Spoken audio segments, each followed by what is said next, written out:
ہماری پارلیمان کے اندر بیٹھنے والے بندے وہ کیسے برائی سے منع کریں گے؟ وہ کیسے کسی کو کہہ سکتے ہیں کرپشن نہ کرو؟ وہ کیسے کسی کو کہہ سکتے ہیں سود ایک لعنت ہے، سود اللہ کے خلاف اعلان جنگ ہے؟ وہ کیسے یہ بات کھل کے کہہ سکتے ہیں؟ ہرگز نہیں کہہ سکتے۔ اور یہ بات یاد رکھنی چاہیے وَلِلَّهِ عَاقِبَةُ الْأُمُورِ، کہ وہ جتنے بھی ایسے کام کر رہے ہیں نا، یہ سارے کام جو ہیں، یہ تمام امور جو ہیں وہ اللہ ہی کی طرف لوٹنے ہیں، یعنی انہیں اللہ کی بارگاہ میں اس کا جواب دینا پڑے گا۔ وَاذْكُرُوا إِذْ أَنْتُمْ قَلِيلٌ مُسْتَضْعَفُونَ، اور یاد کرو وہ وقت کہ جب تم کمزور تھے، فی الارض، زمین میں، یخافون ان یتخطفکم الناس، اور تم یہ خوف کرتے تھے کہ لوگ تمہیں اچک کر لے جائیں گے، پکڑ کر لے جائیں گے۔ فآواکم وَأَيَّدَكُمْ بِنَصْرِهِ، پھر اللہ کی مدد آئی تمہارے پاس۔ وَرَزَقَكُمْ مِنَ الطَّيِّبَاتِ، اور اس نے پاکیزہ چیزوں میں سے تجھے رزق دیا۔ لَعَلَّكُمْ تَشْكُرُونَ، اس امید پر کہ تم شکر گزار بن جاؤ۔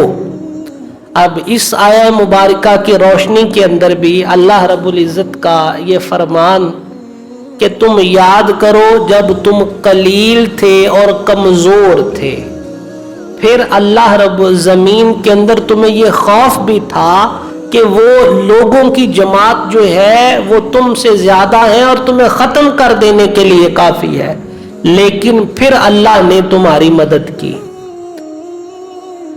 اب کیسے مدد کی؟ اس آیہ مبارکہ سے ہمیں پاکستان کے بننے کا مقصد بھی نظر آتا ہے کہ جب ہم قلیل تھے، جب ہم تھوڑے تھے، اور دنیا کی تاریخ کی سب سے بڑی ہجرت ہوئی ہے جو 1947 کے اندر ہوئی۔ 1947 کے اندر 20 لاکھ کے قریب مسلمانوں نے شہادت کا جام نوش کیا۔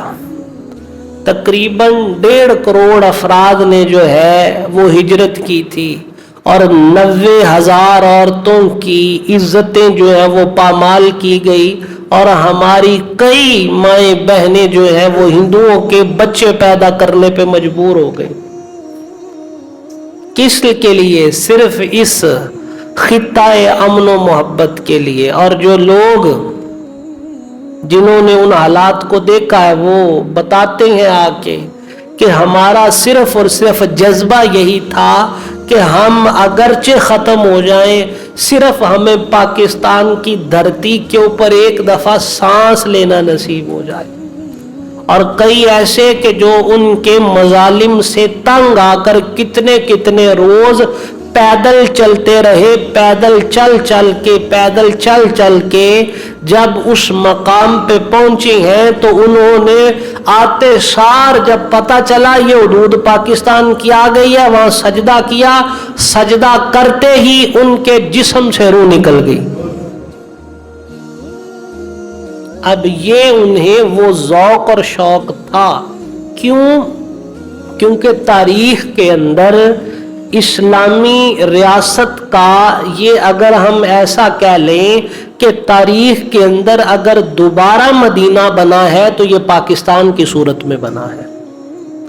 ہم نے یہاں فضائے بدر پیدا کی تھی، ہم نے کہا تھا کہ یہ ارجن داس چیمہ ہے، میں محمد حسین چیمہ ہوں، ہمارا باپ ایک ہو سکتا ہے، ہماری ثقافت ہماری تہذیب ایک ہو سکتی ہے، اس کی اور میری رگوں میں خون ایک ہو سکتا ہے، مگر یہ میرا بھائی نہیں ہو سکتا۔ کیونکہ یہ محمد رسول اللہ کا کلمہ نہیں پڑھتا۔